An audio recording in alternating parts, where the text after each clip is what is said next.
गीता में भी उसी को इंट्रोड्यूस किया।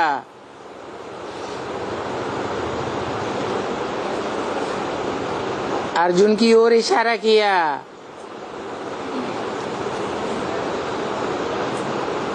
इदम शरीरम, ये शरीर तुम्हारा शरीर या मेरा शरीर है? तुम्हारा शरीर। जिसने बोला तुम्हारा शरीर, उसको अपना शरीर तो होता ही नहीं। तो जिसको बोला उसको स्मृति दिलाई, ये तुम्हारा शरीर जो है निमित्त बनता है अविनाशी रुद्र ज्ञान यज्ञ कुंड के लिए।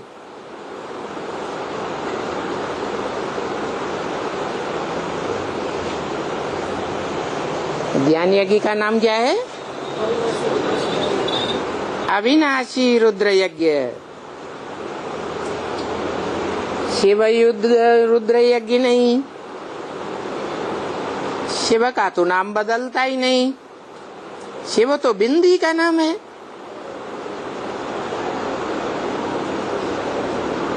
जिस मुकर्रर शरीर में प्रवेश करते हैं वो आदि में भी रुद्र और महामृत्यु महाविनाश के समय भी वो रौद्र रूप धारण करता है, इसलिए रुद्र।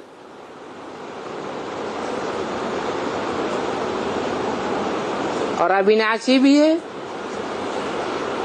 कभी विनाश होने वाला नहीं है। और जो भी शरीर हैं मनुष्य मात्र के, देवताओं के, राक्षसों के, प्राणी मात्र के जो भी शरीर हैं वो सब है विनाशी है।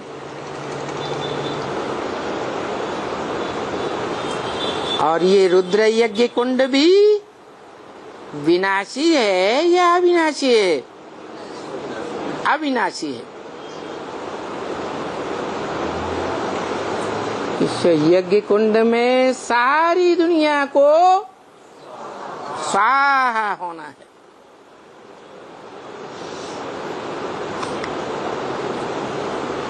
सब समाप्त हो जाएंगे।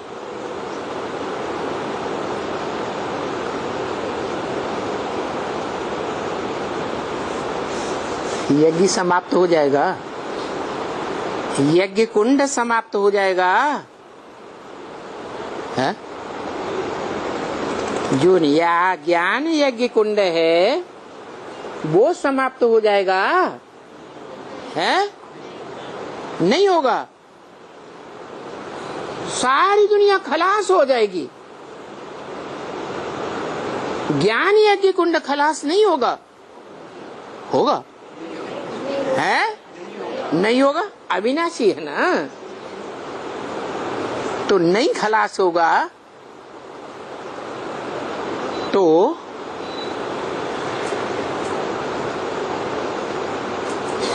इसे चालू रखने के लिए कोई निमित्त मात्र होगा या नहीं होगा? कौन? सारी दुनिया का तो विनाश हो गया है? है?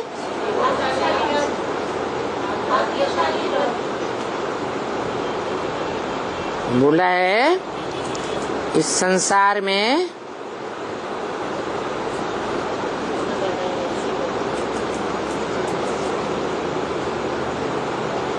कुछ भी नहीं है जिसका विनाश न हो।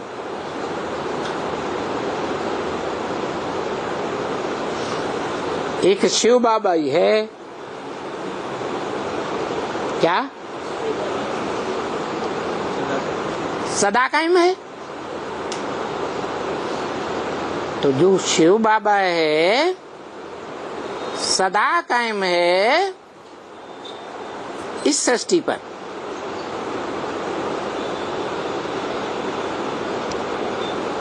वो अविनाशी है।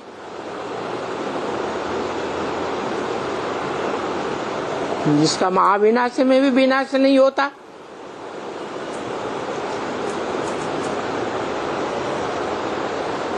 आत्मा का तो किसी का भी विनाश नहीं होता, लेकिन उसके शरीर का भी विनाश नहीं होता। तो दुनिया में सबसे जास्ती भाग्यशाली कौन हुआ? है? आत्मा और शरीर के बीच में है। यहाँ परम ब्रह्म की तो बात नहीं आई अभी। बात है आत्मा और शरीर। शरीर 5 तत्वों का पुतला, और पृथ्वी जल वायु अग्नि आकाश, ये 5 तत्व बनते बिगड़ते रहते, नाश नहीं होते। ये एलिमेंट हैं। एलिमेंट का कभी भी नाश नहीं होता।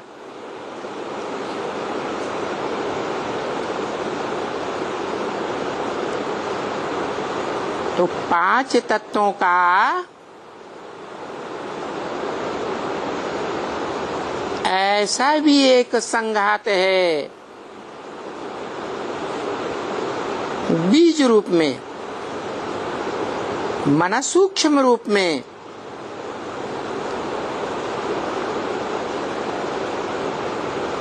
जो इस संसार में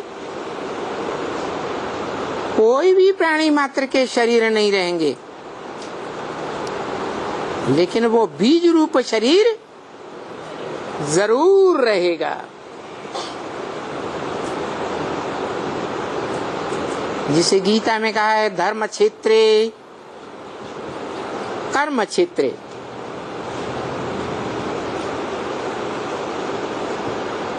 धर्म के क्षेत्र में, कर्म के क्षेत्र में। क्योंकि दुनिया में जो अनेक प्रकार के धर्म फैले हुए हैं, उन धर्मों के आधार पर अनेक प्रकार के कर्मकांड बनाए हुए हैं। बनाए हैं या नहीं? हिंदू कहते हैं जलाना चाहिए, मुसलमान क्रिश्चियन से कहते हैं नहीं, जलाना नहीं चाहिए। जलाने के बाद तो खाक हो जाता है, राख हो जाता है। तो मिट्टी में दबा देना चाहिए।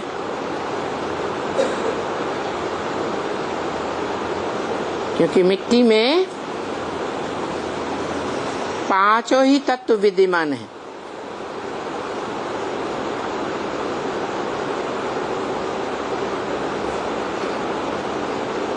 देह अभिमान को भी मिट्टी ही कहा जाता है।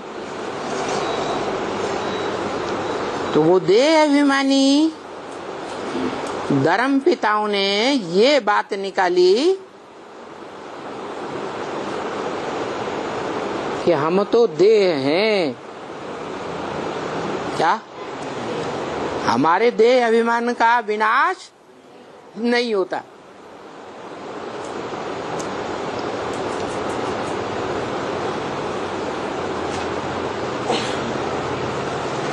देह का भले विनाश हो जाए,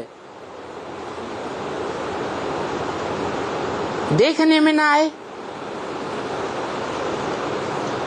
परंतु हमारी बुद्धि में ये बात पक्की है।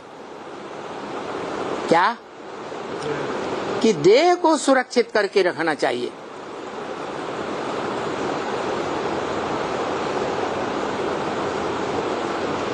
और भारतीय शास्त्रों में भारत के अनुसार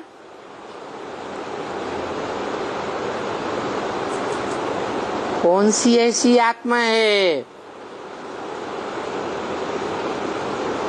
जो देह रूपी मिट्टी से ही जन्म लेती है और मिट्टी में ही समा जाती है। कौन है? सीता। सीता के लिए गायन है कि मिट्टी से ही, धरणी से ही जन्म लिया और धरणी में ही समा गई।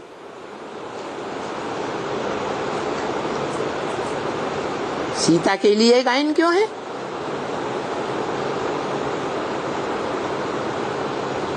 राधा के लिए क्यों नहीं?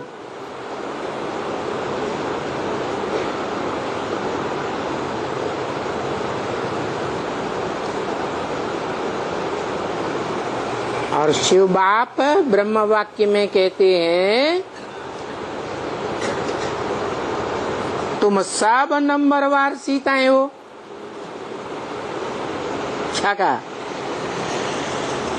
तुम सब सीताएं हो, राम है एक, तुम सब सीताएं हो।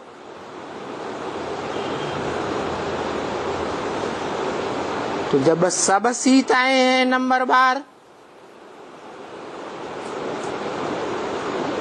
तो सब सीताओं की